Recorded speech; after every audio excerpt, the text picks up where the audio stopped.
All right, it's time to break down the film one scene at a time.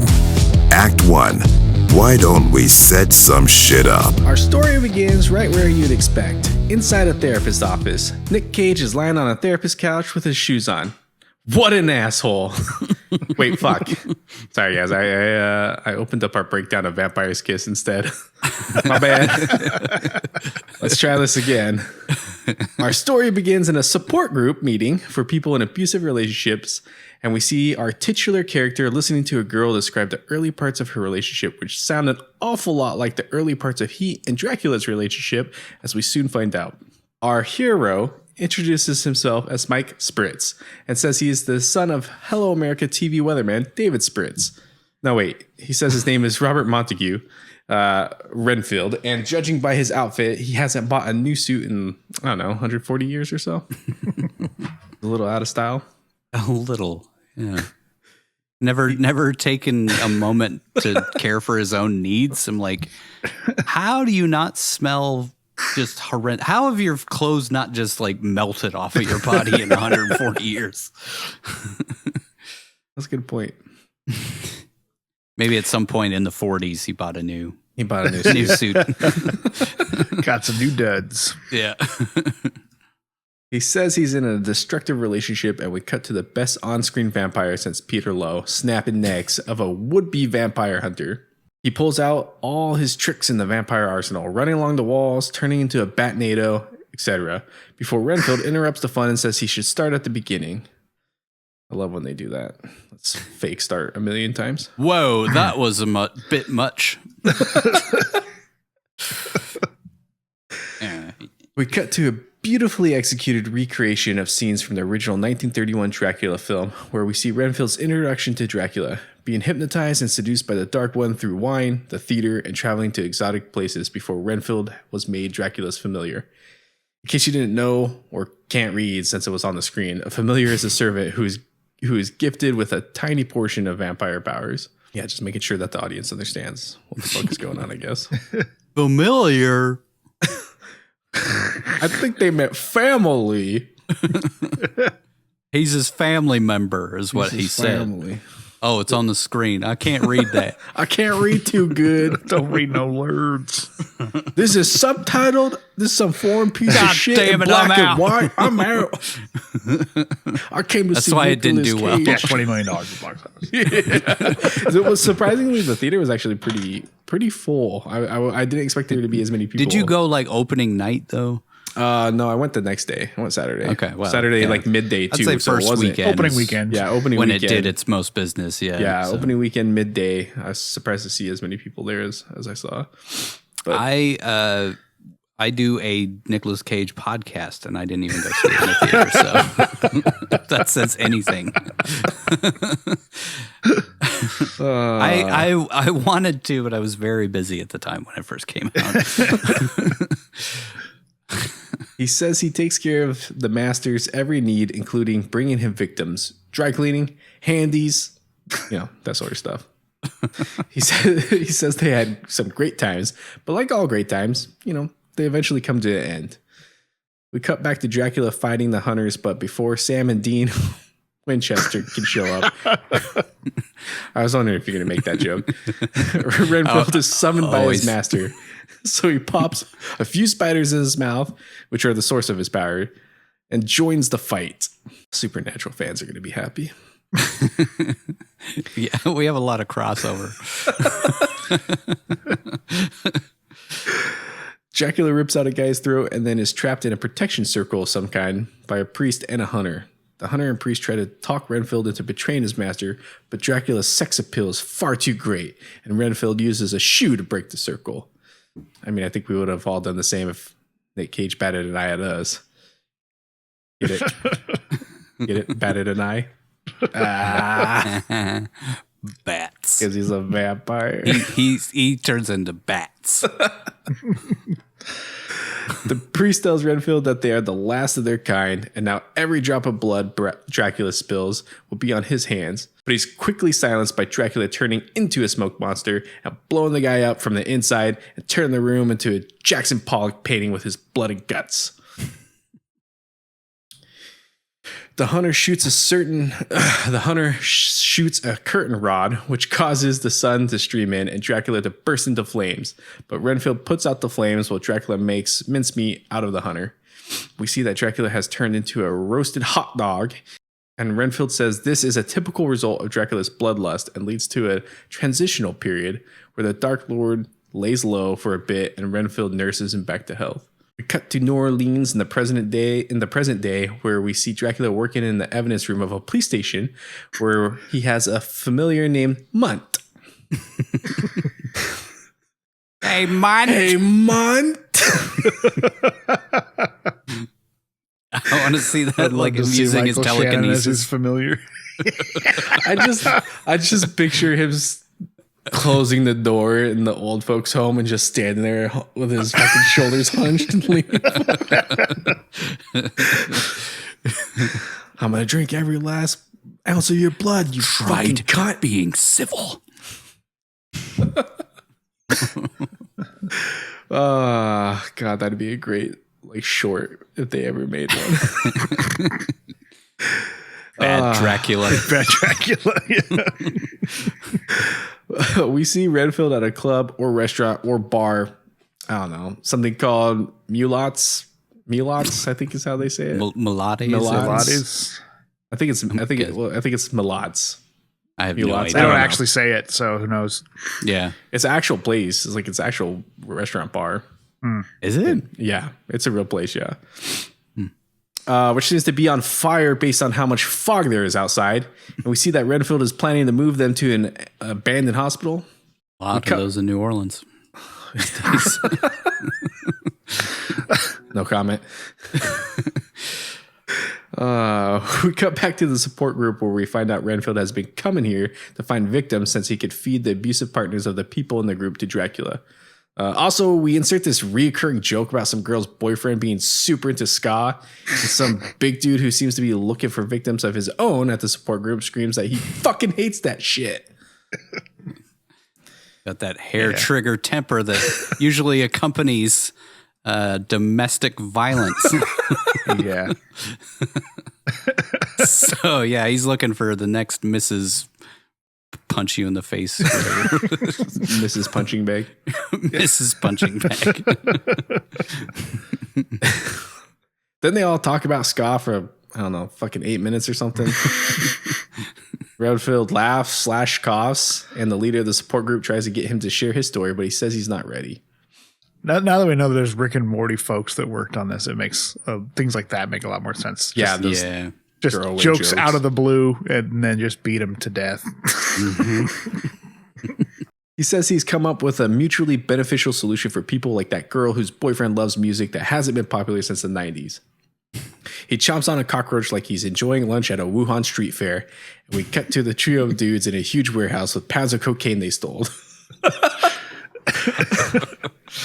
Oh, God. What is it about New Orleans and shitloads of drugs in these movies? I mean, also, I'm pretty sure these guys have the same hideout as that dude from Stolen, judging by the random Mardi Gras shit all over the place. Kept looking for the taxi. Still looking for the taxi parked somewhere in the garage. Yeah, because I think we had just done Stolen, or we were about to do it when this came out. I can't remember. I was just like, what the fuck? Like, why? exactly the same. Yeah. I mean, aside from like those, there were like curtains everywhere hanging or whatever. Yeah. Yeah. But pretty much the same. Yeah. Yeah. Some peg leg with a fucking punchable face walking around in the background. Power goes out and Renfield appears from the shadows.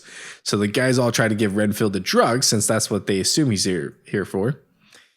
He pulls out a rag and some chloroform, and it's Cosby time. No, wait, he used roofies and yeah, not chloroform. You don't need to embellish on it, dude. The joke was bad enough. I just want people to understand, he was, he wasn't chloroform people. He was putting roofies in their drinks, allegedly. No. He says he's a friend of Caitlin, and they all start laughing, but are quickly silenced when the lawyer turned vampire familiar goes all John Wick on their asses. This is the only part of the movie where he does the Renfield laugh. Mm-hmm. Yeah. He quickly knocks out a guy who has made ska his entire personality. Then the other two guys before a Batman villain shows up and says, "Who are you?" But with the voice of Xerxes from 300 for some reason. That or he's emulating the voice of the leader of the Lobos gang, which is like listening to Paul Schrader try to do a woman's voice. This dude seems to have fashioned a mask out of, I don't know, old roller skates or something. Has been sent to kill the drug dealers on behalf of a gang called the Lobos. Yeah, just get ready for this B plot that didn't need to be in here to drag out the whole fucking movie. The A plot, man. I'm sorry. Yeah.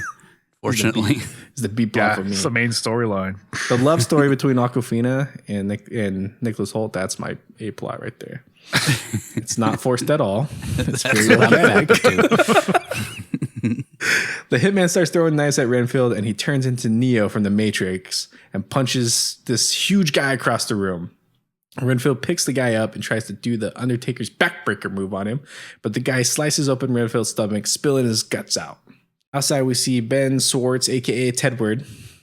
Yeah, that's right. Like that's his name is Tedward. And an obnoxious, Fast and the Furious. Edbert. His name was Edbert. Oh God, he's in an obnoxious Fast and the Furious car, which also seems to be on fire. What is it with the fog in this movie? It's like, Jesus. It made me wonder if like that was the director's perception of New Orleans. Like it's always foggy. I don't know why he would assume Maybe that. it's an homage to the old Universal sound sets with fog, and I don't know. Probably not. Could be. Yeah, I guess that's true yeah. too. Could be. I think the fog in the mulatties, whatever that is. Mulats. That was like, it's supposed to be like coming out of the head that's on the building. On the building, yeah. But like it's everywhere in that area when those cars pull up and stuff. But this time it's like, where the hell would fog be coming from in this car? Like the exhaust? It's probably really humid there. I guess so. It's probably some sick ground effects he has to make his undercarriage look even. Yeah, even that's actually plausible. Makes the running lights look cool. Yeah. They should do that more in the Fast and the Furious movies. Just fog everywhere. No, they don't need more embellishment on their stupid Fast cars. 10 Part 2, the foggening. He snorts a line of coke and says the hitman's name is Apache Joe. Okay. Since he cuts people's tongues out with a hunting knife. You tell him his name isn't racist. Yeah. That's some Rick and Morty stuff right there. Anyways, yep. Tedward is just awful at being a bad guy, so he honks for Apache Joe to hurry up, which gives Renfield a chance to stab him in the neck with a pen he got from Mulats earlier. Mulats, whatever. Renfield eats some more bugs, like Peter Lowe taught him, and punches the hitman's head off, which flies out the window and slams into Jean Raffio's window. John Raffio. John? Yeah, John. Yeah, into John Raffio's window. Because it's French, guys. Some real cartoon physics in this movie. Once again, makes sense now knowing that there's tie to Rick and Morty. Ted spots Renfield pushing his guts back in and speeds off to do some Tokyo drifting or something. We cut to Awkwafina's character, Rebecca, waving cars through a DUI checkpoint where she complains to her partner about having to do this shit detail when there are real crimes happening. By the way, her partner is another one of those, I know that guy from a thing. But you never really fucking know where he's from, and I don't even think they give his character a name. I don't even looked it up, and it's Chris, but I don't remember. I don't remember. Yeah, I don't recall that at all. Her ever calling him that, or anybody ever saying his name. He's the comic relief. Yeah. Opposite he does of have Awkwafina. one of my favorite lines in the whole movie, though. Yeah, me too. Yeah, let's not spoil that. It's just like the only thing that's good about his character at all is that one line. Yeah. Teddy Lobo speeds into the checkpoint, screaming that he's Teddy fucking Lobo, so to get out of his way, while he has a duffel bag of coke in his front seat and his car is coated in blood. But it's cool since the entire police force is in on their operation, aside from Nora from Queens, as we later find out. I would say this probably all started with Terrence McDonough, and now everyone on the force is crooked. He tries to speed through the checkpoint, but Rebecca shoots out his tire, so he crashes seconds later, runs out of the car with a Coke in his arms, and throws the bricks at the cops. So funny. That was my favorite line from Chris. Fuck cocaine! Hits him in the face. Yeah. No, it was just great. I didn't do anything wrong! Fuck! Cocaine! She knocks him out with a baton and arrests him after he wastes, half of Big Fate's cut. Big Fate ain't gonna like that. We cut to an abandoned hospital where we see Renfield dragging the bodies from the fight, and he laments that they no longer have the money or options they once had, which is probably why he really wants out of this relationship.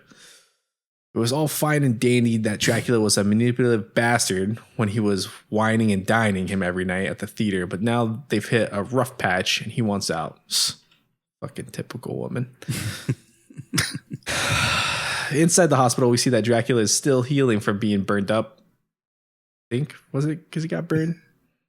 Anyways. Supposed to be. Or the sun hit him. Whatever. Yeah, but like... His ears are falling off. I was confused about this because it's like, I think we're supposed to imply that this is just a different transitional period and not related to that first one where the guys were dressed in English garb from like the fucking 1800s or something. I didn't get that because of the I way didn't it was get that edited. either. I thought it was supposed to be he was convalescing from being burnt and just looked nothing like.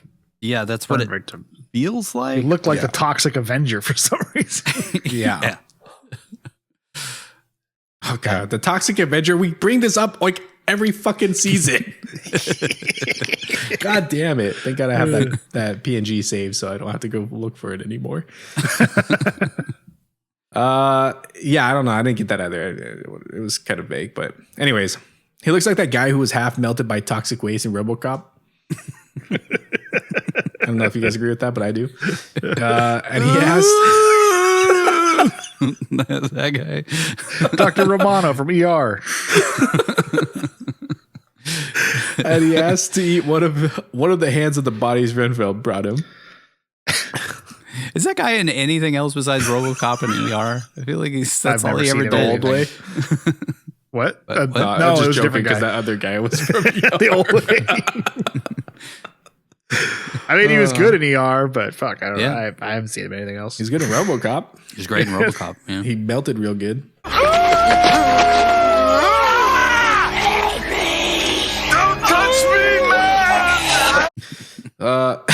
Dracula retches and asks why the hell he brought him a ska-loving fat guy to eat and freaks out since he was hoping for a virgin or something. Then he says, Junkie is trash! Your feeding is trash! "You know I don't ask for much, Renfield. Just the blood of a few dozen innocent people." It's like his first line pretty much is a cagey moment. You feed me trash. Yeah.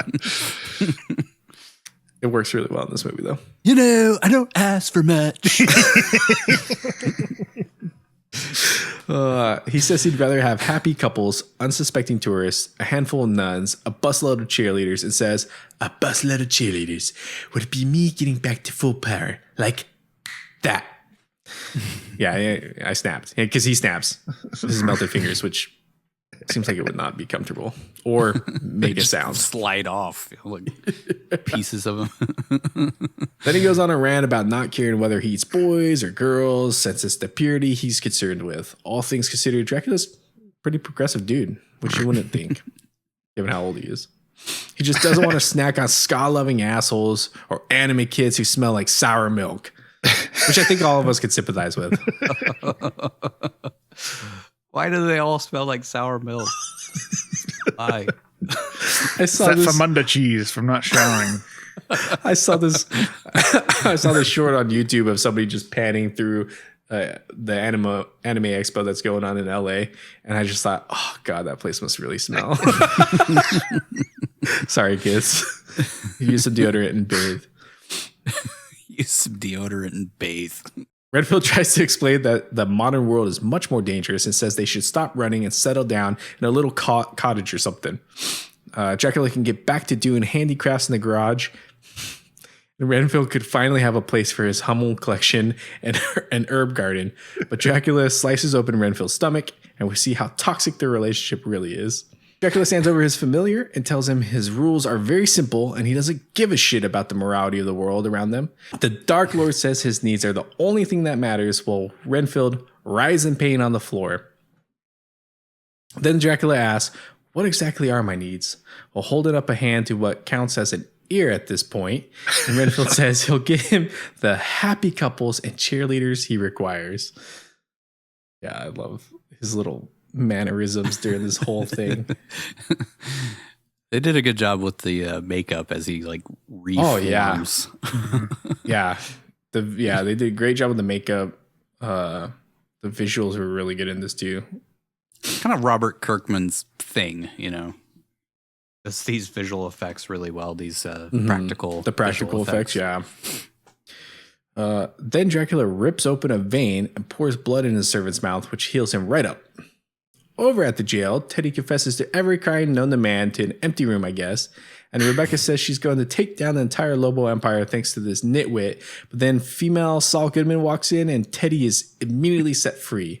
It looked like the exact same interrogation room from Bad Lieutenant. Like with did. the overpass outside the window, and when he's interviewing G or whatever, G. or not G, the main man, whatever his name was. I wanted to make a joke about him like giving him a fist bump like that. Like the weird fist bump he gives him at Bad Lieutenant. That's right. The Haitian Val guy or Kilmer's whatever. off on the side somewhere, just doing Knight Rider voiceovers.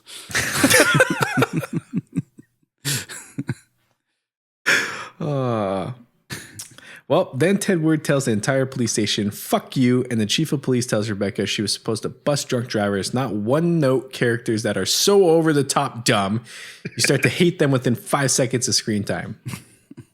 Are you talking about Ben Schwartz or Yeah. the character he plays? The character he plays. I've seen Ben Schwartz in things where I really enjoyed him, but not so much here. Yeah. Just like his character is so fucking obnoxiously stupid. It's just irritating. Yeah, it's bad. Just that, I mean, like, you know, the whole, I've said it earlier, but the whole Lobos thing is just fucking annoying because it's like so idiotically like put together as like we're supposed to think that they're idiots from the jump, and it's just like how would they run the whole fucking city and the whole police force if they were this stupid? No fucking way. It's a comedy. Everything's supposed to be funny. I guess. You can have funny, intelligent criminals. Yeah, I think. Maybe. I don't know. Could have at least tried to make him seem like a bad guy at any point. He's just stupid from the jump and till the end. That's his whole character. Yeah.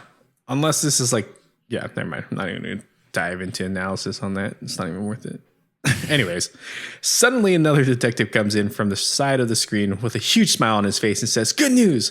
We found a crack pipe at the crime scene with Teddy's DNA on it." No, wait, I was thinking of Bad Lieutenant again.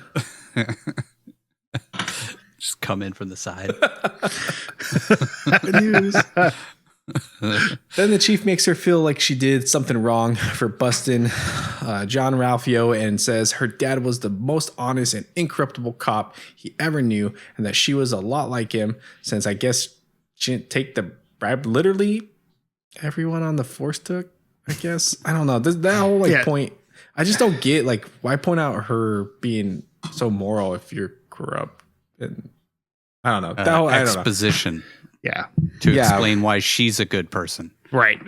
And they sort of wrote themselves into a problem with the entire cop force being corrupt except for being her. corrupt. But why not use her sister as the avenue to communicate that instead of her? The Rick and Morty guy wrote this. Okay. All right. I'm going to stop thinking. Anyways, then he says her busting this guy for almost running over cops and throwing bricks of cocaine at them is Rebecca's rock bottom rather than her stepping stone. Next, we see her Just FBI so agent. stupid. It's so stupid. The whole thing is just like, God, what? Right. Like, you did good cop work. You busted a known criminal who was in possession of a felony amount of cocaine, and you're the bad guy. Yeah.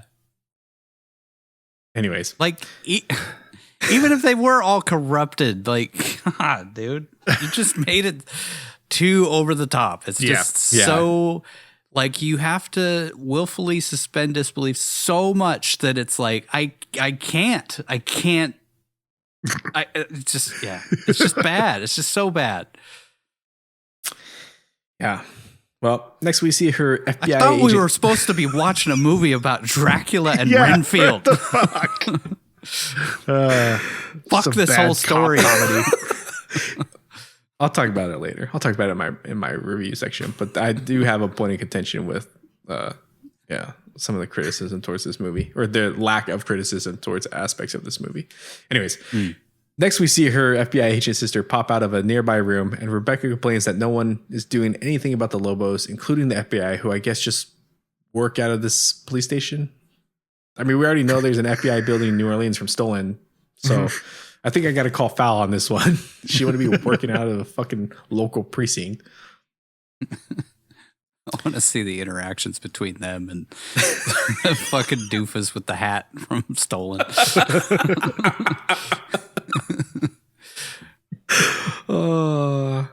Then it's revealed that the Lobos killed their father, and her sister also makes Rebecca feel like an idiot for arresting Teddy, and she would just let him go. I guess. This is the point where it really started to get annoying to me, because it was like, okay, sure, okay, the whole police force is corrupt, but then her sister being like, you should just drop it. Yeah. Like, If you weren't such a good cop, you'd be a great FBI agent like me. Something, I guess, is what they were trying to go for. Which, just don't. It's like a lot of manufactured drama that's melodrama that doesn't make sense. Yeah, And again, isn't it supposed to be a movie about Renfield and Dracula? exactly. I guess this is stringing the story along, but yeah. I mean, is it though? I don't know. I kind of take a lot of issue with the fact that they just can't. I don't know if it's. Fuck it. I'll just say I don't know if it's the writers putting their view and opinion on how they feel about the police, or just bad writing, like you guys are saying, like just trying to string along this plot that doesn't need to be in there. But I don't know. It felt like the latter to me. Like, Yeah. okay, you have a just giant bad crime writing. family that runs everything in New Orleans because it's funny, I guess, or you need to have a vaguely Hispanic cartel added to this movie for some reason. And then it's like, okay, well, if they run the city, then how do you explain the fact that they all haven't been busted? Okay, well, the cops let them in on it. Well, wait, so there aren't any good cops in the city? No, they're all on the take. But There's our one one. main character is a good cop. Oh shit. Well, she's good. Everybody else is bad. Everybody else. It feels like that manufactured like writing to connect dots that don't naturally connect just because you need to have something happen in the story. Yeah. Yeah. I wonder if somebody went to New Orleans on the writing staff and got really drunk and then had a bad interaction with a cop, and they were like, you know what? Fuck these people. I'm going to write this story. Or they went to New Orleans, got super drunk, or woke up next morning like, fuck, I gotta turn the script in today. Oh god, Shit, I have 2 hours. And I'm not got saying you 2 can't criticize cops in movies. It's like you do it so poorly and comically. It's like, Yeah. I'd say it loses all meaning, but was it even supposed to have a meaning? Are we just overthinking it? I don't. I think we are. They were like intending it to be like, oh, don't think about it. You know, it's just a comedy. It's just a funny like- little story about, you know, Cops are inept. It's funny. We Or need to cops are get corrupt. Renfield and Dracula to go against each other, and then there has to be stakes of like Dracula taking over the world somehow, and like, this was their avenue to get that done. And I feel like there were 1,000 other ways you could have gone with this that would have been better. Yeah. But it's like, True. if you really were intending to make this a sequel to the original 1931 Dracula, and this is what you came up to follow up that story, is like fucking what? Talk about a tonal shift. Yeah. Yeah. Like, why are you making an action comedy? Yeah. Anyways, Awkwafina exits this poignant and dramatic scene by stopping and looking over her shoulder a couple times, complete with the squeaks of her shoes, which felt weird and didn't fit the tone whatsoever.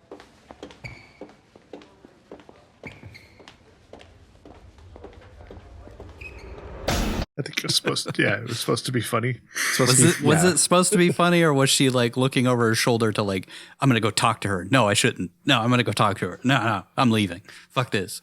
Like, that's what I felt like they were trying to do. I'm doing all these takes. She's like, which one he's going to use? No, we're still going. So ridiculous in that scene. Like, that just felt like an Awkwafina improv. And it was like, well, how does that work with you just had this dramatic scene and then you put that stupid shit in there. Like, yes, there's a moment in this movie. There's like 900 moments in this movie where you could have put that joke in there, but not right after the one dramatic scene between you and your sister. Like, ugh. I feel like that happens a lot now in a lot of the comedies. Just when they have like this dramatic moment that's supposed to have meaning behind it, they instantly undermine it with a awful joke. Yes. Yeah, awful joke. There has to be a balance, you know? Yeah. Like the good movies, the good comedies from like the 80s and stuff, like Beverly Hills Cop and movies like that, like they did such a good balance of those like dramatic, like it actually feels serious and has weight, and then the comedy, you know, and the action and all of those, the three things are balanced very well together. The comedy doesn't overshadow any of those other parts. It's like they all work together. Yep. Not to say that Beverly Hills Cop is some fucking like masterpiece of like, but I mean, realistically, it kind of set the tone for a lot of those types of movies. It did it, yeah. It really did. It was a foundation that a lot of action comedies were built upon. Yeah. But yeah, they let movies, or they let moments breathe a lot more. Now it just seems like we're in this ADHD society where it's like next joke, and it gets exhausting after a while, especially when the jokes don't land. But just like the new Mystery Science Theater. It's like like, come on, dude, take a breath. Give us a second to actually enjoy the joke that you just told. Those worked because you felt like you were sitting there with your friends riffing on the movie. Old ones did. Yeah, the new ones are like now they're just like joke. All right, you guys like lost. I can't even hear the movie over the jokes. Yeah. You guys don't understand what made you funny and relevant. Yeah. You just cater into the 30-second audience. Yep. Anyways, let's get back to our 30 seconds of funny. Outside of a government bank building, gum from Stolen drives by at 100 miles an hour, and inside we see that this building is the headquarters of the Lobos gang. I don't know. Like, I know New Orleans has a reputation for crime, but this movie kind of makes it seem like it's a fucking lawless wasteland where you can just do whatever the fuck you want. You're in this gang or any gang, and you can just get away with it. Just have like a giant temple-looking building that's your headquarters with your gang's logo plastered on the outside of it. It's so corrupt that it's basically Grand Theft Auto, and they just they just took over City Hall, and now they run it. Teddy meets up with his mom in a torture dungeon, who inexplicably sounds like the crypt keeper with throat cancer. Do you even know why we became the most powerful crime family in the city?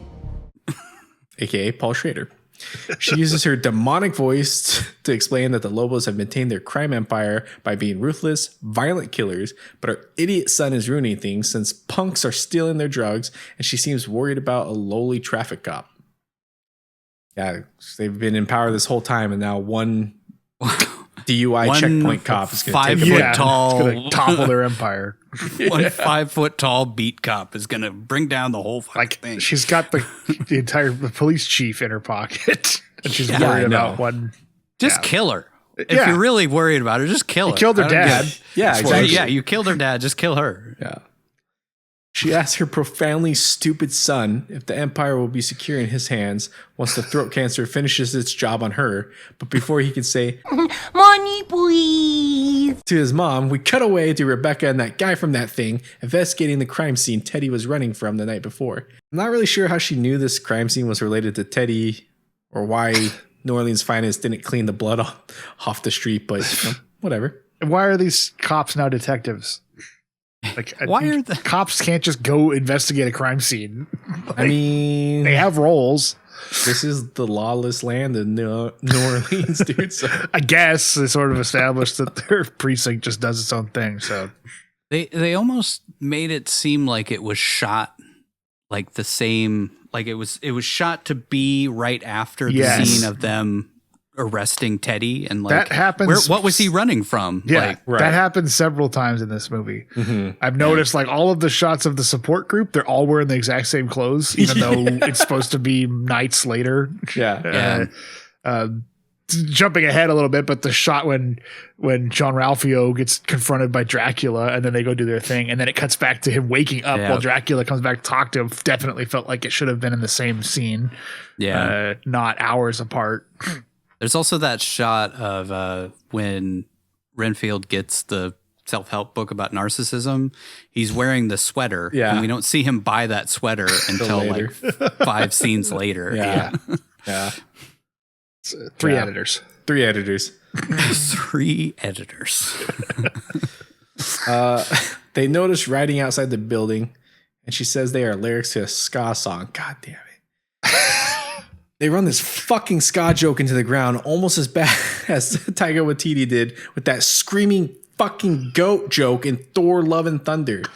Wasn't funny the first time, let alone the fucking 18th time.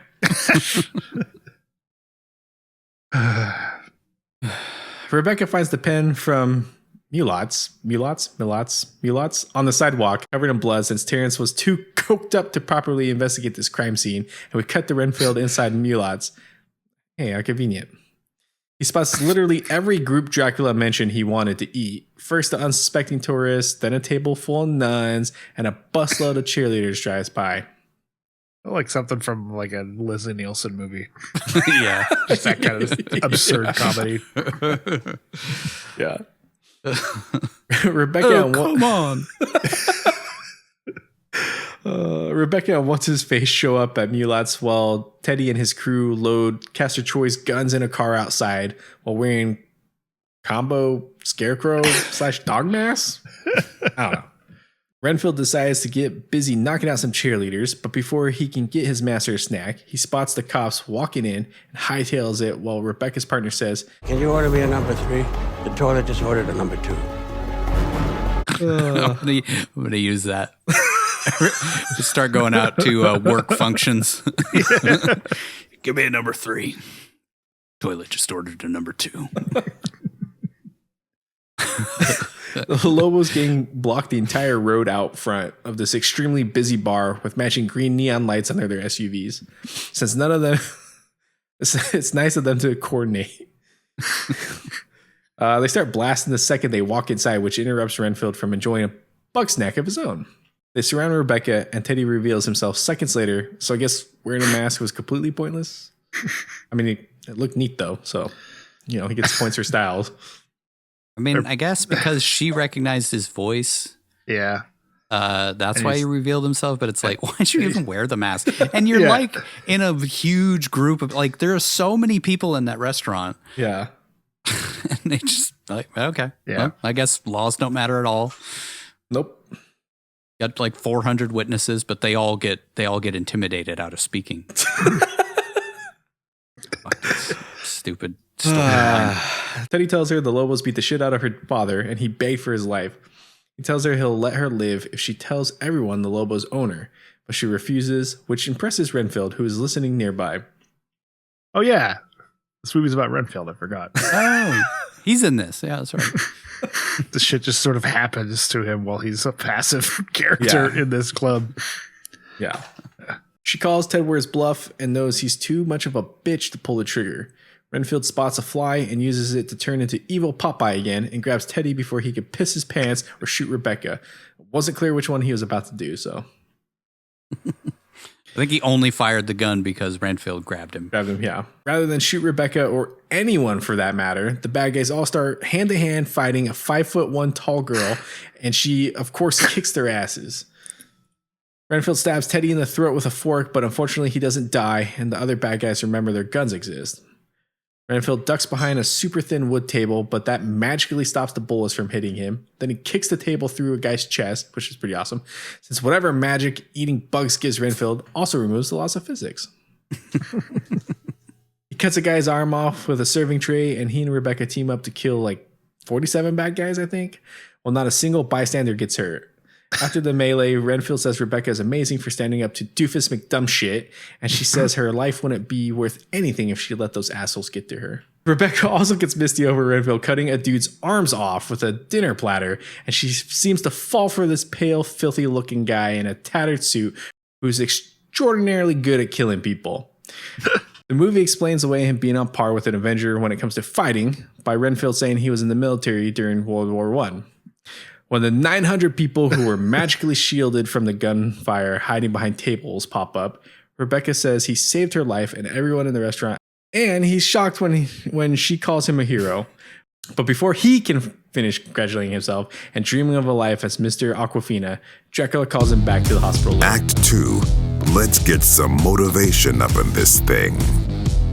Back at the hospital, Dracula is looking decidedly more green and gooey than the last time we saw him. He chastises his familiar for not bringing him a busload of cheerleaders he asked for, and reveals that he has plans to dominate the world. Dracula says he no longer wants to lurk in the shadows, and he should embrace what he truly is, which is a god, Renfield. An immortal, insatiable, all-powerful being. toss a little. That little. That's so Nick Cage, man. Yeah. He goes on to say that the world is a sad, broken place for mortals, and even gives a little squeal when saying it's weak, but it's not a scary place for them since they're immortal. He's very cagey. I mean, for him being so obsessed with Dracula, he's very cagey in these scenes, especially these first two. Yeah, it's really kind of weird. I don't know if that came from him or it came from the director, just having him cage it up. I mean, he gets a couple of moments where he actually gets to be like the sinister Dracula from the old stuff. Maybe he was just having fun with this. I mean, I think it's it's a comedy, so it does add to the funny. And I genuinely think his parts are funny, but also scary at the same time, which is what they were going for. Which I wish they would have gone for with John Ralphio's parts. If he was a little bit more serious but menacing at the same time, instead of just an over-the-top idiot the whole movie. I mean, it's basically like they just have John Ralphio as the character. Pretty much, yeah. But not as funny. He very cagily says the world should have to adapt to him rather than he to it, so why not take over it? Which is what he got from Renfield saying, "You deserve better," the day before. Renfield realizes he fucked up and decides to head to the support group again for guidance. He busts through the door while a woman is saying that her life is like a funhouse mirror, but all the clowns are her, and Renfield says he needs to get out of a toxic relationship. So then the woman says, "Okay, well, fuck Carol, I guess. I hate her too." I love this minor character. Yeah. She has two scenes and she's great in both of them. And everybody just steps all over her. Yeah. What a shitty leader of the support group who isn't like, "Hey, but let her finish. Wait her turn. Finish. Wait your turn." Yeah. We're all here for that. Fuck Carol, I guess. I hate her too. Anyway, Renfield explains that he was following Bob since he'd make a great friend, and that's how he discovered the therapy group and realized his own worth. Bob was the guy that seems abusive and hates ska. Fucking hate that shit. He says he wants to change, but his boss won't let him and thinks that he can take over the world. The leader of the group says his boss is a narcissist, which is true. And a guy says it feels like he could kill you with a snap of his fingers, which is also true. The leader says a narcissist will take advantage of a codependent's low self-esteem, but Renfield is the one with the real power, and all he has to do is take it back by focusing on his own needs. He also realizes if he doesn't focus on Dracula's needs anymore, he won't grow to full power, and the group makes Renfield say he's going to be the one to grow to full power over and over. What a weird way of saying it. Yeah. I think if maybe maybe we had thrown out the Lobos gang and just focused on like him going to the group and then maybe trying to build his life up, and I think and Dracula constantly bringing him back into being a servant. Like that would have worked better for me, at least. Yeah. Than this Lobos. I think story. that may have been another version, and they added the Lobos stuff. Like I don't know. It just feels these scenes feel disconnected, and they feel like they were all shot at once as part of that and separate from this Lobos thing. Yeah, the Lobo stuff feels added on. It doesn't feel fleshed out enough to have been. Yeah, in it the feels original added story. on, but then somehow took over the main plot line. Yeah. I'm guessing preview, like pre-screenings, influenced a lot of this movie. What? So is he like gay or something with Dracula? Oh no! Oh fuck! We've given audiences the wrong idea with this. He said he was giving him handies. They said that they're sounds in a gay. relationship. That's a Gonna boycott this movie. yeah. Oh fuck! You're on track with Bud Light, man. You're done for. I bet Dracula's a Bud Light guy. We canceled Target. They're all out of business now. We're coming after Walmart. Go down with the Wally World. I don't know where we're gonna get it. Target doesn't even versions exist anymore. Cancel Thanks fucking to us. Cracker Barrel and Chick-fil-A now. Apparently, You can't cancel Chick-fil-A, bro. That shit's too powerful. They got God on their side. then we see a star wipe, but you haven't seen one of those in a while. And they enter a montage where we see Renfield rent out a filthy, disgusting apartment, buy himself some groceries, paint the walls orange. Oh, you could paint the walls in an apartment, but and hang up some inspirational photos. We see him give the neighbor's kid an ant, release his pocket coffin full of bugs, give himself a full makeover, and buy the ugliest sweater imaginable. He pops by the police station to pay Rebecca a visit, where we find out the cops are mad at her for stopping a gang of armed men from killing a restaurant full of people. She screams at the entire station for being on the payroll of the Lobos, which seems like a good way to get killed if it was true. She spots the hunky guy who saved her life at the restaurant dressed like Bill Cosby before the rape stuff. Oh, I guess technically it was during the rape stuff. God damn. But what I mean to say is that we all thought he was wholesome, and people called him America's dad. from that time.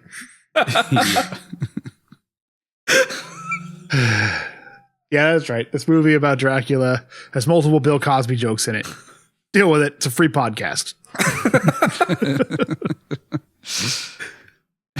She says she likes his sweater, so we know she's madly in love with him, since there's no other explanation why she'd be able to overlook that hideous thing. He says he's there to give a statement, which is great, since 400 people that were in the restaurant were all intimidated into not giving a statement by a gang run by a guy named Tedward. Also, all the people are just standing in the station too for some reason in the background. Like they brought all the extras back in and didn't even use them. They're just to show that they were there in the police station. I don't know. Just a fucking like it's just so bad. Yeah. So badly done.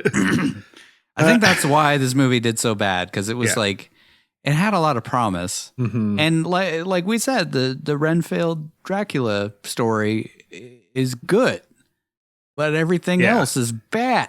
Yeah. Real bad. So over the top that it's not funny anymore. Like it's made into such a joke that it's like it's like watching Turkish Star Wars. You kind of you lose the thread on whether or not it's supposed to be intentionally bad or if it actually is bad.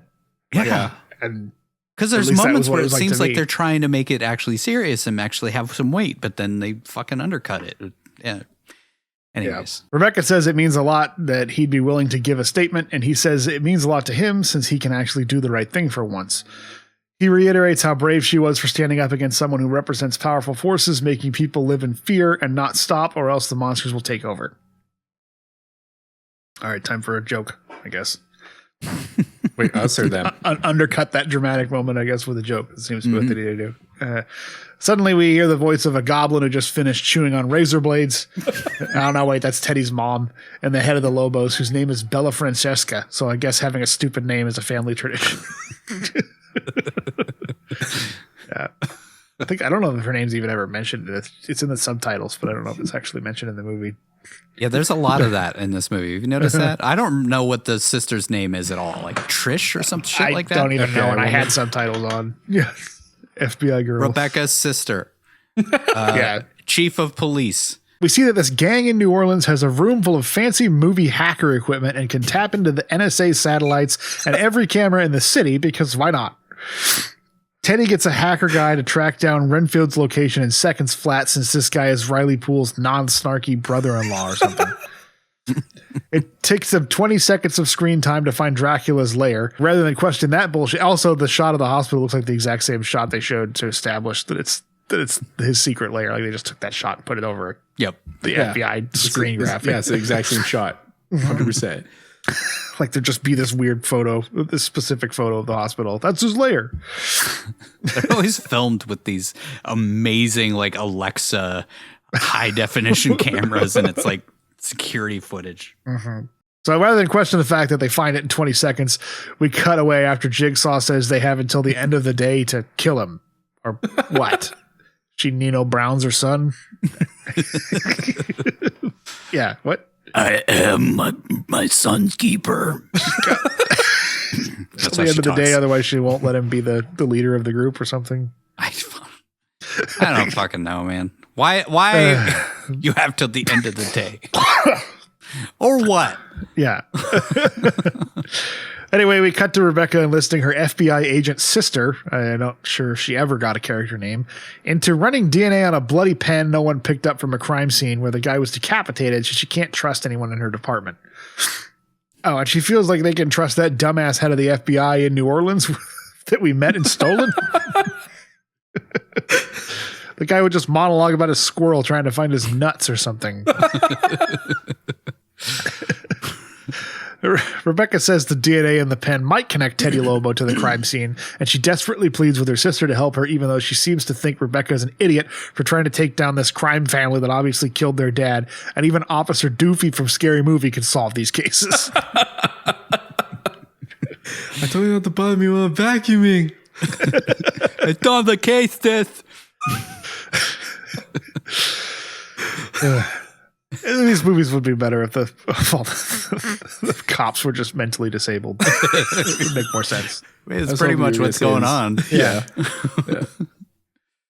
We cut to the Lobos rolling into Dracula's lair where Teddy spots the Dark Lord's blood bag throne or whatever that thing was, and he's scared by seeing the reflection of a bat flying nearby. Too bad we didn't just tell it to shoo, since that normally works. And then he looks back at Dracula. Flipping his hair. Teddy's scared by the dead bodies everywhere and says, "Call my mom." But Dracula shows up and slaughters all of Teddy's goons one by one like Rambo. Teddy's succubus-voiced mom listens on as Dracula strangles her son. But again, unfortunately, he doesn't die. Dracula asks him if he was sent by the church, and Tedward says, "I'm a criminal. My whole organization is about evil." The Lobos and everything revolving around them felt like they were written by a fourth grader or a Rick and Morty writer. Yeah. Same thing. Teddy explains he's looking for Renfield, and Dracula is pissed when he hears his familiar save some innocent people. Teddy asks if a guy with fangs and dead bodies everywhere is Renfield's roommate, to which Dracula responds, "He's my servant," and knocks Teddy across the room before turning into a Batnado again.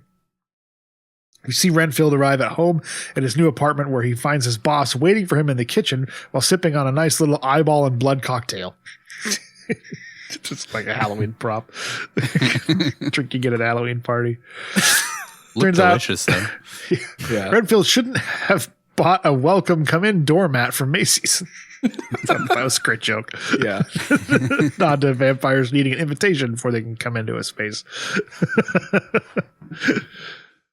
Dracula says Renfield looks like he's the sort of boy who has to fight off the ladies thanks to his colorful sweater, and asks, "I suppose that's a no as to you bringing me my dinner tonight, hmm?" Since his servant clearly has an IKEA run on his mind instead. It's like a minimum of 3 hours, even if you only want one item at IKEA. Trust me. Like a labyrinth. You get lost. Yeah. How else would you buy stuff if you didn't get lost in there and see random shit that you want to add to your cart? True. Oh, meatballs. You can't even get to the like checkouts from the beginning of it. Like you have to go through their like fucking maze to get everything, and then down to the checkouts at the end. I think somebody made a horror game set in like an IKEA that it's just like procedurally generated. Like That's whole, hilarious. it's just a never ending thing. You're trying to escape a killer trying to catch you. Renfield says he was on his way to see him, which Dracula calls bullshit and goofily listens to him as Renfield explains while he was going to rent a U-Haul to bring him all the bodies. He asks Renfield about the gun-wielding criminals who came after him for killing their men, and Renfield says he never meant to hurt him. Dracula says nothing Renfield could do could hurt him as he knocks over a vase and says, Let me explain something to you, okay? I was wrong about you. I should have realized what you were capable of when you were so eager to join me. Renfield responds that Dracula manipulated him at a low point in his life and he used his powers on him. Dracula says, I use my powers for a lot of things, but I didn't need to use it on you. You were a lawyer who wanted to get rich off a real estate deal. You're the one who used me. You used my power because you're a husk, an empty void that nothing can fill. He goes on to say the only thing that has made Renfield worthwhile is the power Dracula gave him, and says, However, I'm the real victim here. I'm the one you swore to protect. And you abandoned me! It's just amazing caginess. I feel like this, like if you really watch the original Dracula, like Nicholas Hoult has so much, like he's so much like bigger and stronger and less like wormy than the guy who actually played Renfield in the original. And I wish that he would have like been more like that, like kind of like shoulders hunched and, kind of the worm that he was in that. And then slowly over the course of the movie, he used his physical acting to show confidence as he went through. But because he seems really tall, at least compared to the other actors that were on screen with him. So they could have played with that a little bit. I feel like Nicolas Hoult almost had too much gravitas for this role. He's too charming for the character. Like end state character, that would have been great. But like you said, as he's like gaining confidence, he's too charming. He's too likable. Yeah. From the jump, he's like which I think had to have been a directing charming choice because Nicolas Hoult could do that. Yeah, he's a good actor. Timothy Hoult. Timothy Oliphant. Timothy Oliphant. Nicolas Chalamet. This whole time, Renfield looks like a wife who knows she's about to accidentally fall down some stairs, and he says it's not true that he abandoned him, but Dracula cuts him to the core by saying, just like you abandoned your wife and daughter. Renfield says he didn't abandon them, even though he totally did, and Dracula says, you're the monster, Renfield, not me. Which is kind of true. Yeah, but also it's what abusers say, mentally manipulative people to their codependents. Renfield says that's enough, and then he wields his self-help book about dealing with narcissists at Dracula like a cross. Dracula looks confused and says, what? So Renfield reads him a passage that says, I will no longer tolerate abuse. I love Cage's. What?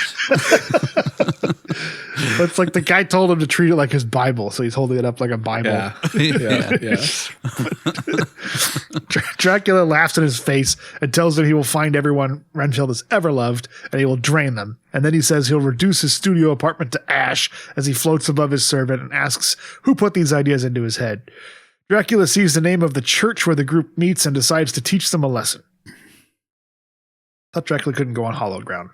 I mean, but also they're like meeting at a gymnasium. It's a gym. So how did he find it? But it says it's a church. So how does he find out that they're meeting at a gym instead of the church? I think it's the gym that's, attached to the church. I don't know. Like, sometimes they have those churches that kind of work as mega church, community center. Yeah, like a community center type of thing. Yeah, okay. That made sense to me. I just kept thinking of Fight Club. But every time I saw that gym, I was like, it's like the same gym from Fight Club.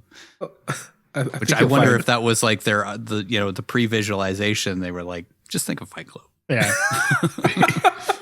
If only this movie would have had the same comedic tone of Fight Club. Oh my rather God, than dude. this over-the-top goofy shtick. Renfield is Dracula's split personality. He doesn't actually exist. I just feel like the tone of that movie would have fit this dynamic a lot better and would have been much more menacing and scary. Yeah. But I don't think they were going for that. Going for slapstick comedy. We see Rebecca and that one guy. His name in the movie is apparently Chris, but I don't remember ever hearing it.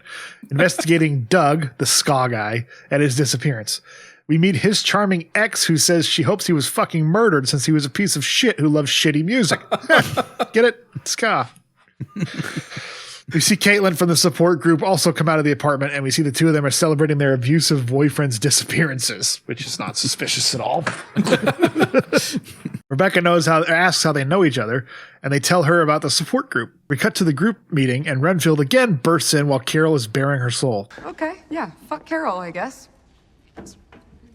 I hate her too. He tells them they all need to leave, but before he can get them to safety, the leader of the group invites Dracula in, who's waiting at the door. Come on in. Dracula drops in looking dapper as fuck, wearing alligator skin boots, a cane, a top hat, a fur coat, and 2 hands full of rings that would make a pimp jealous. Just needed a snakeskin jacket, too. Go with those alligator boots. Nobody seems to be super shocked seeing a guy with green skin, fangs, and an outfit only someone like Nicolas Cage could pull off.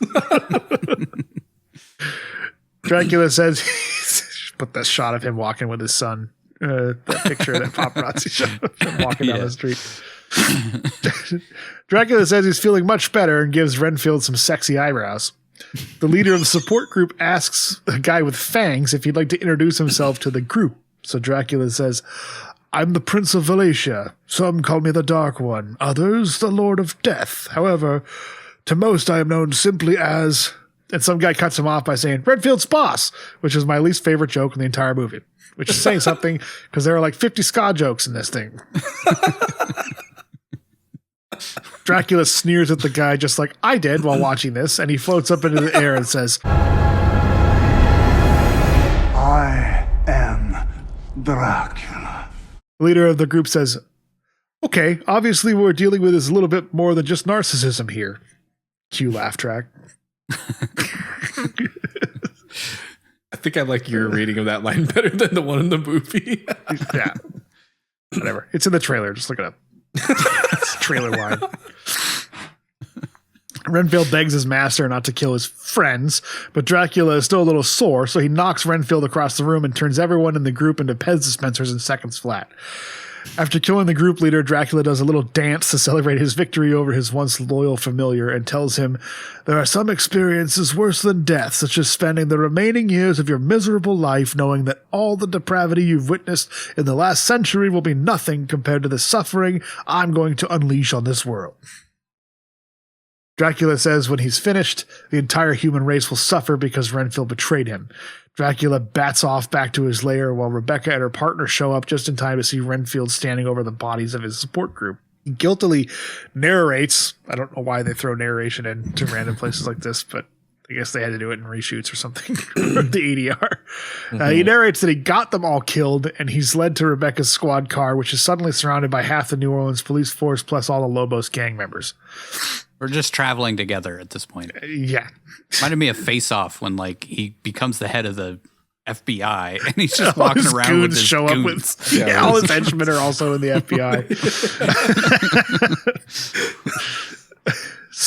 Satan tells her to hand over Renfield. Oh, wait, that's Bella Francesca, the leader of the Lobos gang. The voice threw me off. Anyway, I mean, that's the only reason she gets work. You know her voice if you've seen she's in a bunch of stuff. Anyways, Cancer Voice says that she wants to find out what happened to Teddy, so she needs Rebecca to hand over Renfield to find out. Rebecca says, I was going to take him to jail, and then she looks around at her fellow officers who are all in on the take on the dumbest gang in cinema history and says, you all can come too. The captain tells her he wants to give her a big promotion thanks to this arrest, and the best anti-smoking ad I've ever seen says, I know this is not exactly what you were hoping for, But success really is the best revenge. Just do like a demonic voice that I still can't do because I start coughing immediately. Success is the best revenge. That's pretty close. That was I think, good. I think you went right back into her. Yeah, you did. When the gun's drawn, or with 30 guns drawn on her, Rebecca shoots out an electrical box and is able to jump in the car and drive away with just a flesh wound to her shoulder. And then she just sort of drives off, and apparently no one followed her, since next we hear a radio dispatcher saying, "Was that Nora from Queen's Chick sneeching my dough? Who that is?" Sorry, thinking of stolen again. The dispatcher says she's a wanted fugitive, so yeah, they just didn't follow her. Easier getaway than a guy who kidnapped the president escaping the Library of Congress. We cut back to an abandoned hospital where Teddy wakes up to find Dracula asking about the Lobos and if they enjoy the beheading of their enemies and the impalement of all that oppose it. And Tedward says, "That's like our whole thing, man." Dracula asks if the family can raise him soldiers, and Dracula says he will unleash an army of death whilst warming his skin next to mountains of burning corpses. He asks how that sounds to Teddy, and he says, "It sounds like you got to meet my mom." And then he's like, "I should warn you, though, her voice might even scare the Lord of Death. It's more like the voice I'd expect Cthulhu to have." Anyways, Dracula laughs maniacally, and Teddy says, "Are you happy, or are you going to fuck me up?" And then Dracula does a little fake out of grabbing him while continuing to laugh in his face. I did like that one. It's just like laughing maniacally. Are you happy, or are you going to fuck me up? Act 3. It's about time to wrap this thing up. Rebecca wakes up to find herself in the 1970s. Oh, wait, no, that's just the way that Renfield's apartment is decorated for some reason. Groovy, baby. Why they went with that color scheme and those curtains. Like, I haven't seen those curtains since the 80s. I think it's just supposed to be that's what Renfield thinks is hip. Because Yeah. he doesn't really get out much, and maybe he remembers it from the 60s or 70s. Why he painted his apartment orange? That's, I guess, it's a happy color. Yeah, And it's like the least Dracula color that you can imagine. we see that Renfield has made her breakfast, but she pulls her gun on him.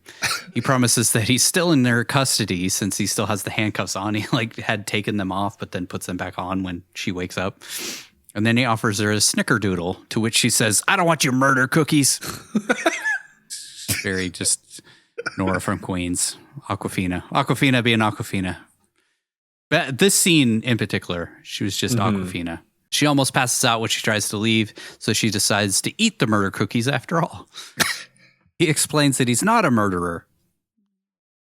And that he saved her life twice, so the least she could do is listen to him. And she literally watched him kill people, so... And she was totally cool with it at the time. Yeah. Yeah, she was, when it was, to benefit her, it was all good. But when it Typical benefits woman. Dracula, it's a bad thing. Yeah. He says he might be the only person she can trust, and she says if that's true, then she's monumentally fucked. It's also true. He says maybe she's fucked because of her unresolved anger, and she screams, "What?" like she's Little John. Yeah. I don't know why she had to say it like that. That also felt like just, Aquafina, do your thing. What? Deliver the line like you're angry. What? Yeah. Perfect. She says she's angry because she graduated top of her class, but is stuck working DUI checkpoints in a town that sells drive-through daiquiris. I wondered that too. I was like, of all the places to have a DUI checkpoint, New Orleans? I feel like that's probably the one place you definitely want. Yeah. I guess. Like shooting fish in a barrel. She goes on to say the people who killed her father can get away with anything because the entire city of New Orleans is corrupt, which I'm guessing the real life people of New Orleans would probably be pissed to hear, but maybe they'd agree. I don't know. Who knows? She agrees to hear him out after he apologizes, and he says, "I work for Dracula," to which he says, "Count Dracula?" And he says, "No, President Dracula." So in this universe, everybody knows who Dracula is? Yeah, I guess. Was the movie made after him? I mean, maybe it's like in our their universe where Dracula was based on a real person, so everybody just kind of Okay. Like maybe he's supposed to be Vlad Tepes. I don't know. And apparently Renfield's a real person. Apparently, yeah. After pulling her gun on him again for being a dick, she's pretty receptive to Dracula actually existing. And she says she can't believe she bought into his bullshit since he's not the hero or the villain, but rather a guy who kills random people. She's just like, okay, yeah, sure. That makes sense. Yeah. You work for Dracula, who exists. Vampires are real. Didn't then Rebecca's vampire take place in New Orleans? It did, yeah. So, I mean, she's a big fan. Much more spooky than this. I talked about it when we get to the bank vault at the end. Like, of all the places to film the end of a Dracula movie in New Orleans, you picked that. Like, there's so many places that would have been amazing for a Dracula movie. And we saw half of them in fucking Interview with a Vampire.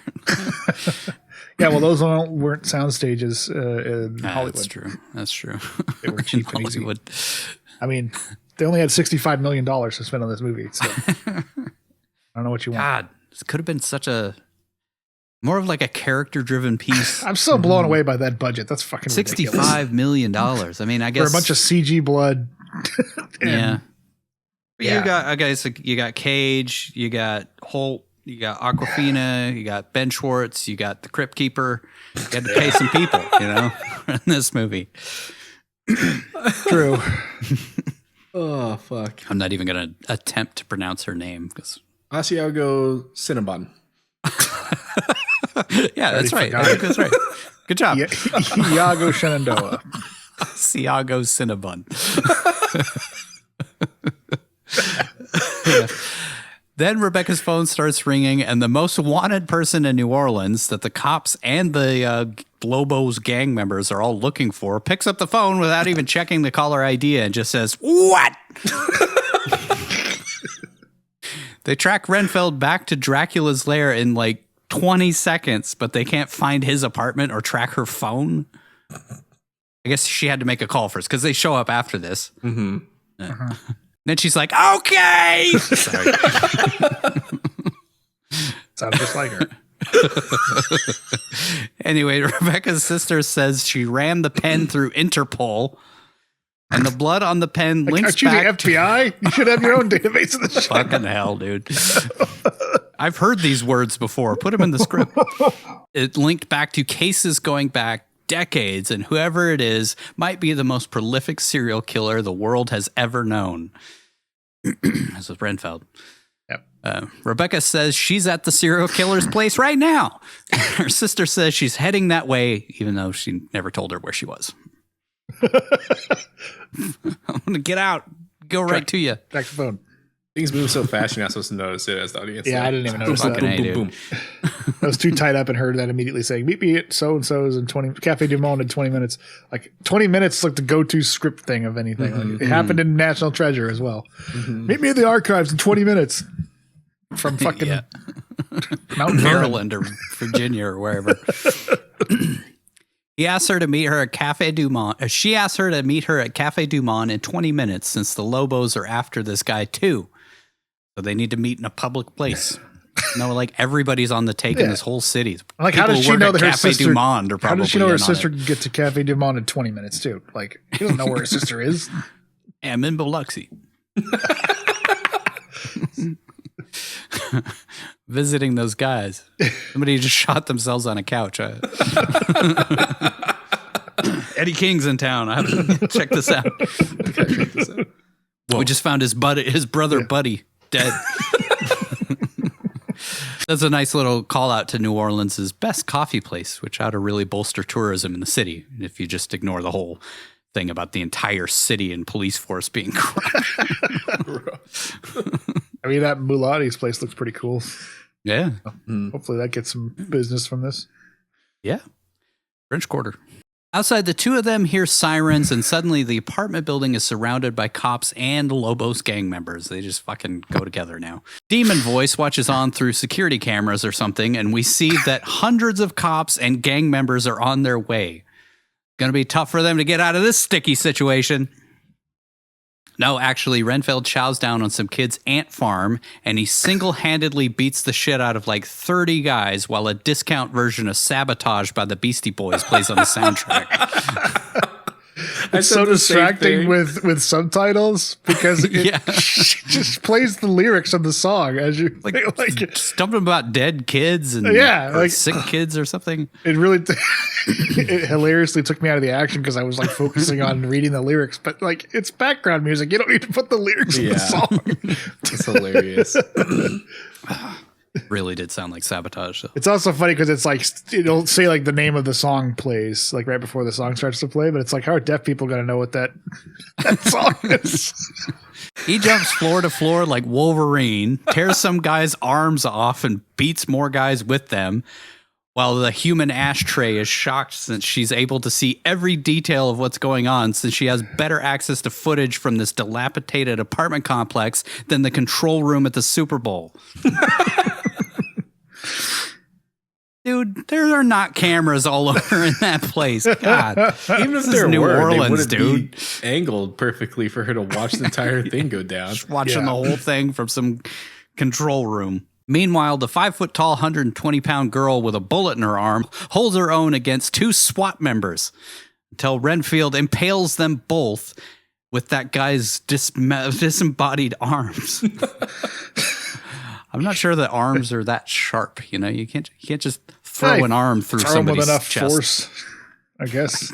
I guess. They do like, you know, when a tornado happens, they find like the hay has gone through a telephone pole. Yeah. So I guess, plausible. Renfield rips a guy's face off like he's a beloved family chimpanzee. And Rebecca beats up a guy twice her size, built like a football player. He pulls her halfway over a railing, but Renfield jumps down and bisects the dude before he can take her over the edge. Just jumps and cuts him in half somehow. Showering both of them in blood that they don't have on them. No blood gets on anybody, even though it's blood everywhere, like a Kill Bill scene. Mm-hmm.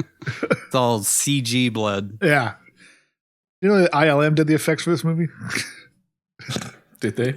Yes. It's in the credits. Really? Yes. Wow. It's the crappiest looking blood. $65 million. You think we'd get better blood effects than that? Well, that's the trend of CG right now. Like CGI. It's getting worse. Yeah. Yeah. Like when the chief of police's head rolls in, it's like the fakest looking head I've ever seen. It's definitely like a CGI effect. Yeah. Could have gone practical. Like you did all of Dracula's stuff practical, but you couldn't do that head. Yeah. It's the Walking Dead guy.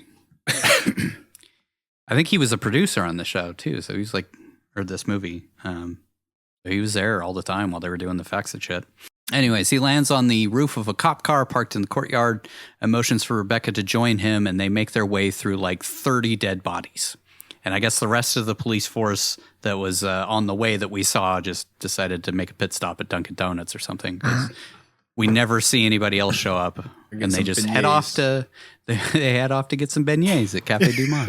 They still on that meet their 20-minute timetable, even though they just had to kill like 30 guys. Yeah, we're gonna have to haul ass. We're behind time. We are like 17 minutes into this thing. We gotta get going. We're not gonna make it. Back with Dikembe Mutombo and the chief of police, he tells her he's done working with the Lobos since shit has gotten crazy. Then he tells Red Miller about a gang of bikers who fucking love PCP. Oh, sorry, whoops, wrong guy. He suddenly gets his head ripped off, and then it rolls into the room, and his dismembered head says, "Anytime, anytime." He did look like that guy, didn't he? Yeah. Yeah. Cross between him and Holt from Brooklyn Nine-Nine. Yeah. Yeah, it's true. Teddy walks into the room, and his harbinger of death sounding mom asks where he's been. So he introduces her to his new buddy, Dracula, who springs out of a coffin and reveals himself in true Dracula fashion. Does that like slow reveal, which is great. We also see that he's finally at last in his fully healed, most powerful form. So, though, Redfield kind of makes it seem like if he makes it to night, then he'll be much more powerful. So he's more powerful during the night, but I don't know what that was about. Anyways, Deep Throat isn't even the least bit surprised to see a fucking vampire. And after Teddy says he wants to take over the world with them, she says, "Hello, Mr. Dracula." Or should I say, Prince Dracula. Oh, fuck. I bet in the theaters her voice rumbled the room so much it gave everyone near the speakers an instant orgasm. Look how deep it was. Can confirm. Just crazy deep. Rebecca and Renfield have a nice little heart-to-heart at Café Du Monde where he talks about his family he abandoned and says Dracula's greatest power is looking into your eyes and fulfilling your dreams. What happens when I look in Nick Cage's eyes? Never mind the fact that they just killed like 4 dozen people. Let's just have a nice chit-chat out in the open in public. It feels like they added that scene after this. Like that action scene was just added in later. And this was shot as if that didn't happen. Yeah, nobody's following them or anything. Like, they're just, we killed all the cops. All the cops in the city are dead. Killed them all. Let's talk about your family, Renfield. Don't mind it's covered in blood. Oh, wait, they're not. No, they're not. They're not at all. They had time to shower and change. Just fine. He did rip a guy's arms off and beat people face. with them. And a guy's face off. He ripped his face. And cut. Oh. and stomped a guy in half. And the blood was showering Showered everywhere. And then they land up on the pile of corpses. Yep. Just perfectly clean. Still wearing his same goofy sweater. He admits that he wanted the power and was greedy, so he willfully abandoned his wife and daughter to stay with Dracula. That was like the first time that he admits that, like, oh yeah, I did. Took me 140 years to admit that I was the bad guy in this whole thing. She says the guy who has been bringing Dracula people to feast on for nearly 150 years isn't such a bad guy, since life throws you a lot of shit. Sometimes you fall under the thrall of a vampire for a few decades, and sometimes you call your sister an unbearable twat at grandma's birthday party. Pretty much the same thing. On par. He says she should make things right with her sister, and she decides to call her. But wouldn't you know it, Cookie Monster answers the phone instead.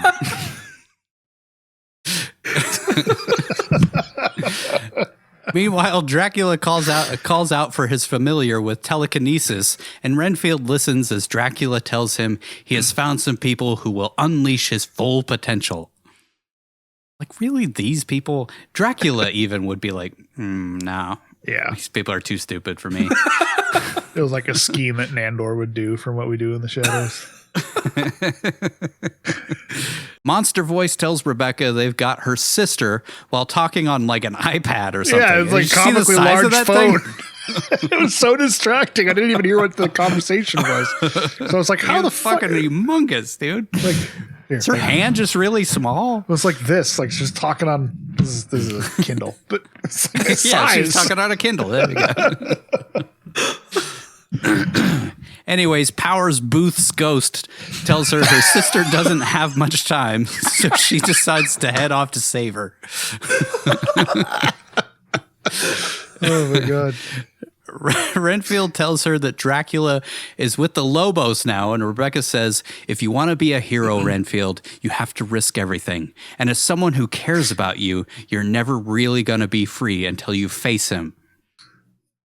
We did establish earlier that he can turn into a smoke monster and blow people up from the inside out, right? And move superhumanly fast. Like, Yeah. kill an entire gymnasium full of people in a second. He's pretty easy to kill if you have to. Yeah. For the plot. They load up some guns and jump into Teddy's impounded Dominic Toretto mobile and head towards the bank building or whatever the Lobos use as a base of operation. They buy a bunch of bugs from a bait shop, get some wooden stakes, and Renfield uses Yahoo to Google how to make a protection circle. They never use those stakes, by the way. No. And Ticks like me off. he doesn't do the protection circle, Rebecca does. And she looks it up somehow. She looks it up in the fucking 20 seconds she's not on camera. There. Renfield chows down on some bugs and does the do I have something in my teeth bit from Ace Ventura. And then they just pull up right in front of the crime operation that the entire police force is in on. They just pull up right up front. Probably got a flag of the Lobos. Hey, they don't have any cameras. They only have cameras in shitty apartment buildings around the city. They don't have any of their own surveillance. I guess they're not worried about them at this point. They're like all fucking servants of Dracula. I don't know. It's just so like Bella Francesca is just kind of like, oh, of course. This is happening. All right. Yeah. Yes, of course my son is a familiar of Dracula now. Fine. This is exactly what I was hoping would happen. Yeah, today. it was like, was she supposed to have been some vampire fangirl or something that was cut out of the script? Because she seems like really excited that Dracula shows up. Well, the voice like that, she's clearly into voodoo. Yeah. Lestat was my favorite. I love Interview with a Vampire. Grew up fapping to that back in the day. Anyways, they walk right in the front door with their guns drawn, and suddenly they hear the voice of Lucifer from upstairs. Must be nice, not needing to be invited in. Sorry, no, that's Bella Francesca. Just Tom Waits. That's Tom Waits. I always get them confused. Her voice is so deep it could kill a submarine full of billionaire tourists. God damn it.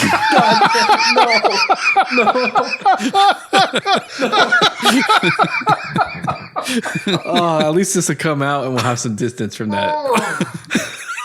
I was that close to a spit take. I hadn't gotten the coffee in my mouth, and I knew what you were saying as soon as you started to say it. I had to stop.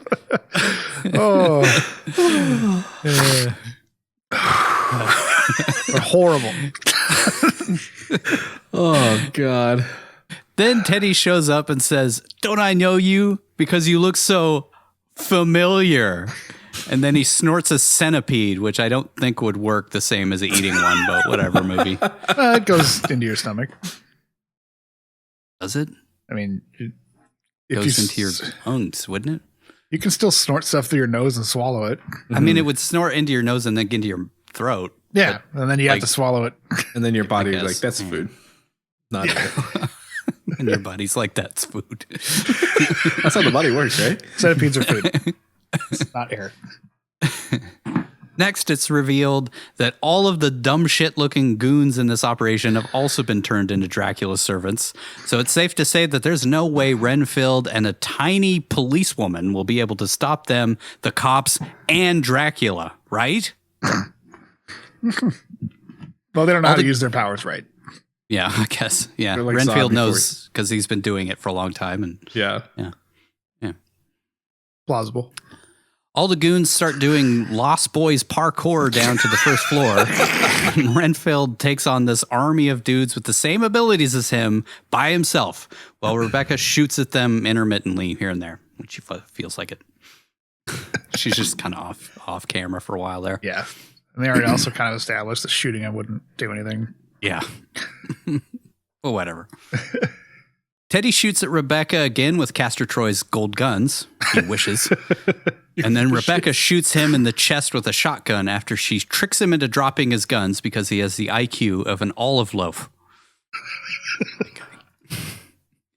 Renfield beats up some of the other familiars, then jumps to the second floor and grabs Teddy so Rebecca can get to the next level of Lobos, the curse of the hidden temple. Or whatever. Lobos of the hidden temple. Or bank vault, whatever this building is. I don't know. In a city filled with architecture that screams that it's haunted, they chose this building for the final battle with Dracula. I'm telling you. Like half of the buildings in New Orleans are abandoned. You could have just like redressed them, you know? Mm-hmm. Rebecca bursts right in and is greeted by Philip Morris's poster child, who says, "I need to set the mood first." After Rebecca asks about her sister. At least that's what I think she said, since human hearing only goes down to 20 hertz, so I had to rely on the subtitles.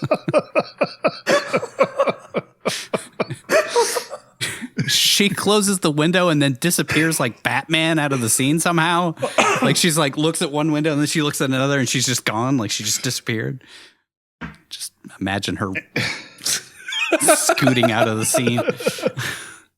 Suddenly Dracula appears and takes Rebecca's gun. He then turns on the charm and gives her hand a little kiss.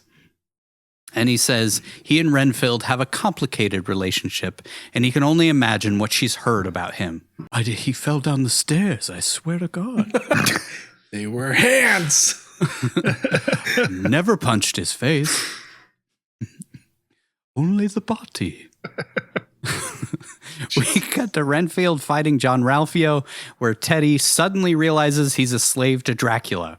And we cut back and forth between Dracula trying to seduce Rebecca and a fucking guy named Tedward kicking Renfield's ass.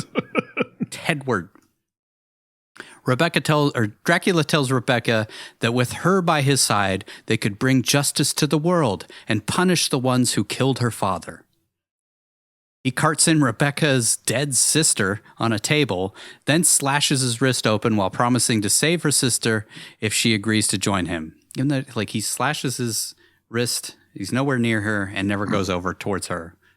Just like, I could do, and like she's just supposed to know that like the blood coming out of his wrist would save her sister. Yep. Anyway. Somehow Renfield can hear all of this from like 300 yards away through the floor in a different room. By the way, I don't psychic link to his master, I guess. Yeah. Teddy asks what Dracula called Renfield again, an empty fucking husk, which, by the way, that scene happened at Renfield's apartment with no one else around, but whatever. And Tedward says he's a full husk, which is stupid. Maybe the implication there is supposed to be that he'd already made him into a familiar, and so he could see through Dracula's eyes. Because he has a conversation with Dracula Teddy. Give him that information? Yeah, I don't know. Because he has. Yeah, you're right. Because he throws him against the wall and then leaves to go to the apartment, and then comes back, and then it's sloppily edited, so he wakes up, and then they. Yeah, I don't know. And then they agree to work with each other after that. And it seems like, so it does feel like that because I feel like Dracula is dressed the way that he was before he left. And like when he was with Renfield, he's dressed, all elegantly with like that red outfit and stuff. Anyway. You know that picture of Cage that we saw that was leaked like really early on where he's wearing like a red outfit? I'm pretty sure that was from the black and white section. No, I thought so too, and it might have been, but he's wearing it in this at the end part of the movie here. Really? Okay. Yeah, when he goes to meet Bella Francesca or whatever, he's got the red suit on. He's got the red suit on, so he's got it on right now. It's just so dark, and then I think they have red lighting in those scenes, so it kind of just. He have like a cloak too over the top. He did. Of that. He had a cape like on, or his cape. Yeah, but he's also wearing the red. But suit. yeah, he's wearing that red suit. Yeah. But I thought the same thing when we watched the black and white. I'm like, they must have used that in the black and white shot, so it showed up better than a black suit would. But yeah. Yep. Anyways, Renfield mercifully finally gets this annoying as fuck character to shut up by downing a few bugs and then spin kicking Teddy's insides out of his ass and mouth. Mortal Kombat fatality. Yeah. It even does the X-ray. With an X-ray. Yeah. Straight out of Mortal Kombat. He heads upstairs and comes in to see Rebecca seemingly succumbing to Dracula's will. Renfield tells her not to listen to him, but she says, so what? I lost my dad. I can't lose my sister. And if he can give her back to me, I don't care if I lose myself. She says, you were wrong about him. He's not a monster. He wants to be better, like you. Maybe I can help. In all the darkness, I can find the light. Dracula puts his arms around her and gives Renfield a big grin, but it turns out to be a ruse, and Rebecca tries to open the blinds with the clicker, which doesn't work. Because she didn't know what button to hit, I guess. Didn't think to look at it ahead of time. I don't know. Yep. Dracula hisses when he realizes what's happening, and suddenly she gets the blinds to open, causing Dracula to start smoking. But he bursts into a colony of bats before he can burst into flames. Why did it work? Why did it not work and then work? Like, what was the point of keeping that? I don't know. In the movie, like to give him an opportunity to flee and like know what's going on, I guess. They could have the same. He still stands there, and then the window's open, and then he runs away. Like, why would you keep that? I don't know. 3 editors. Yeah. Then they all flee into Ogre Voice's torture room, which she leaves to go deep throat a hot poker or something. I don't know. Yeah, she's just out of the movie, right? I don't think she shows up again. She shows up at the end when the sisters arrest her. But like, okay, so there's a scene early when Teddy's like heading upstairs, and one of her goons tells him to meet her downstairs. And then this room is attached to the upstairs area, which is the same room that she met him downstairs earlier in the movie. Yeah. Anyways, 3 editors. You're not supposed to think about it. It really felt like this was 2 different finales that were shot, and then they had to cut. And they spliced them together. Like they had him turn into bats and then sort of attack the Renfield and Rebecca, and then sort of through them running through the attack, they end up in the torture basement. They like kind of run into what it looks like. They run into like an elevator for a second, and that's what I think was supposed to be the implication. Like they all took the elevator together. And also, why did they even run in the first place? They could have just stood in the sunlight, and the bats would have had to leave him alone because he would have burned up in the sun. Well, I think the door was opened by Monster Voice or whatever. Oh, so maybe it's like, were they chasing Dracula? And then, because it made it seem like he was running away, which would make sense that they're following him. But then he's like swarming Renfield them with the bats. Yeah, like it just feels like it was different scenes that were sliced and then cut together, so it sort of makes sense, but it doesn't if you think about it. And then Renfield's so injured he just lays on the ground at that point. Yeah, he's completely busted apart by bats. They were on fire. And then Dracula's not injured at all. Right. Which they showed earlier in the movie. He got burned for like a second or 2 in the sunlight, and he was basically a burnt husk. He was just a match head after that. By the way, colony is the proper term for a group of bats. FYI, okay. Fun fact. Not bat NATO. Renfield is beaten up by bats, I guess, and he collapses to the ground while Rebecca draws her gun. The lights go out and start flickering, and Dracula reforms, seemingly unharmed by nearly dying a second ago. He appears and disappears while telling Rebecca he can see why Renfield likes her, because she's got spunk. He wants to give her his spunk. God damn it. He grabs her and tries to give her the fangs, but she shoots him in the foot, to which he says, "Congratulations, you shot my foot." She says, "Your foot still bleeds," but rather than revive Renfield down below, it's revealed that she accidentally shot him in the face a couple of times. Super graphic. I don't know if you guys saw that, but like she just blew his head apart like that guy in Platoon. Or Doggy Dog. Yeah, or Doggy Dog, yeah. or Bobby Peru. Or Bobby Peru.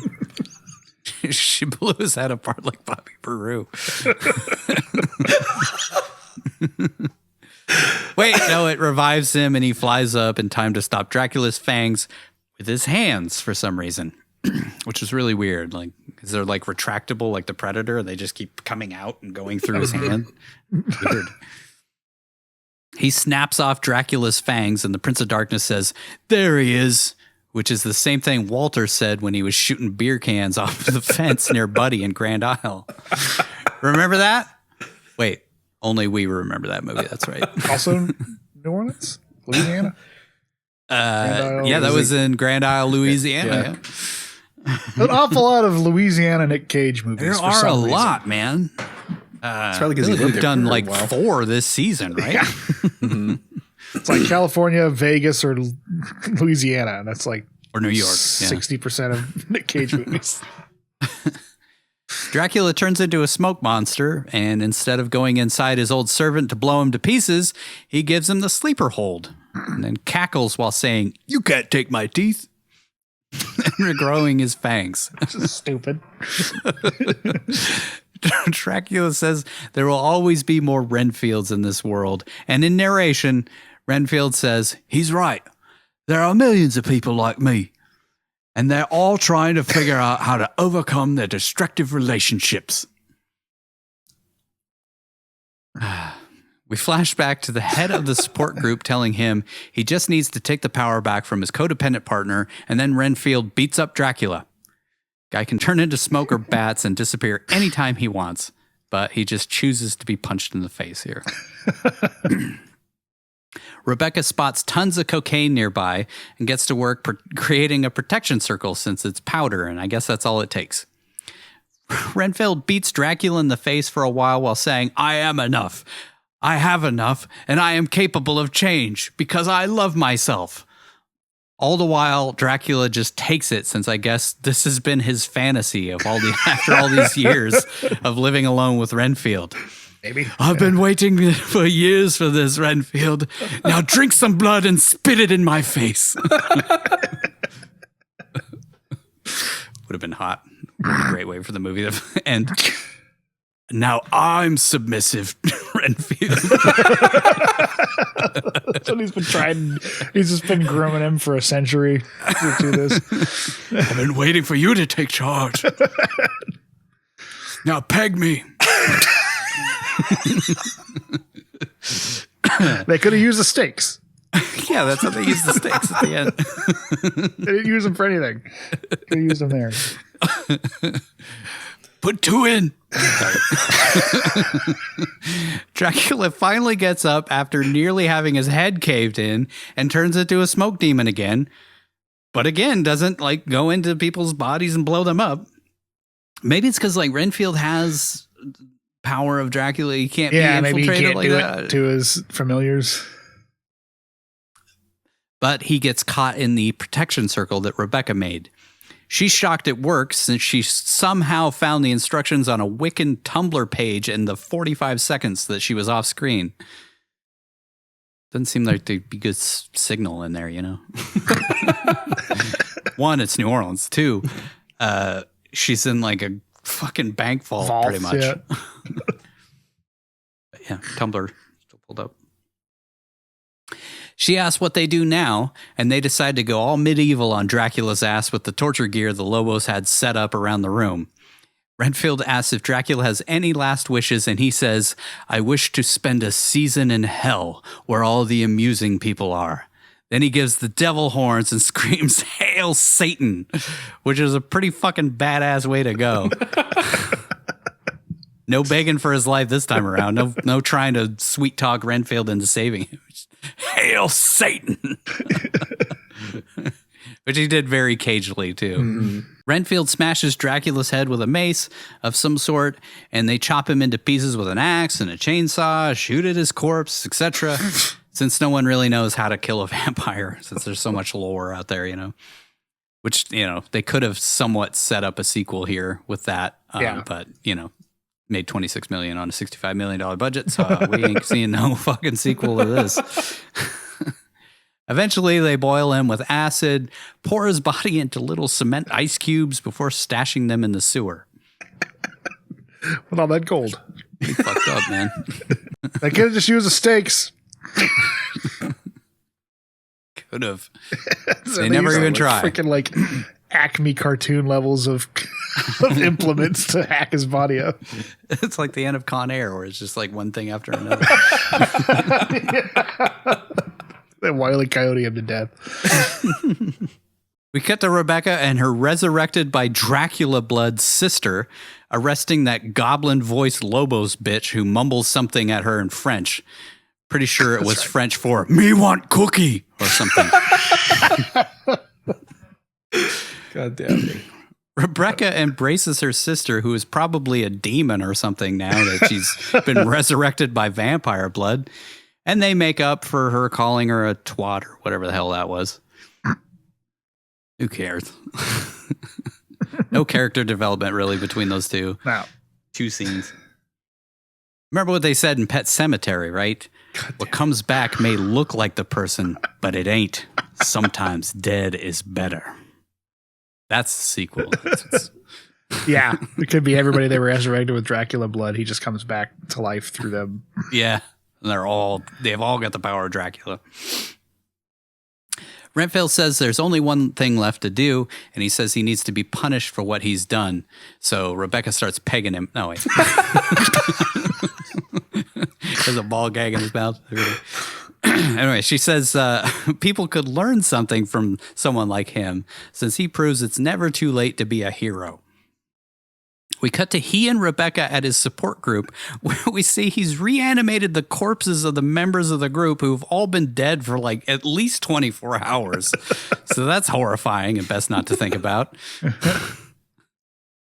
He thanks them all for, I mean, they probably half rotted. Corpses were already bloating. Juices spilling out of them. All fine, though. He thanks them all for helping him find a way out of his toxic relationship, and then the group leader thanks him for using Dracula blood to bring them all back to life, even Stevens. Then the leader of the group says he saw things you can't unsee and knows things you can't unknow. But then they all have a fun little giggle about it and head off to live their unholy abomination of lives after that. We end the movie with Renfield narrating that he finally faced his demons, and you might also say he chopped his demons up into tiny little pieces, encased them in concrete, and flushed them down the drain. And if he can find the power to do that, then maybe everyone can. Metaphorically speaking, of course. The end.